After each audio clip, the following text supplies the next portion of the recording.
भाभी हम लोग स्कूल जा रहे हैं। तो जाओ ना। हमारा नाश्ता और टिफिन तो दो।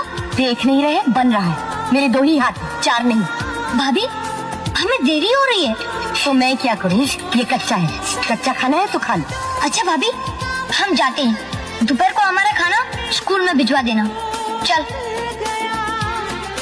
भैया मुझे बहुत भूख लगी है, भाभी ने खाना नहीं भेजा। आ रहा होगा। ये खाएगा? हाँ ले, सारी ले ले। तुम नहीं खाओगे? खाना। ये लो, चलो।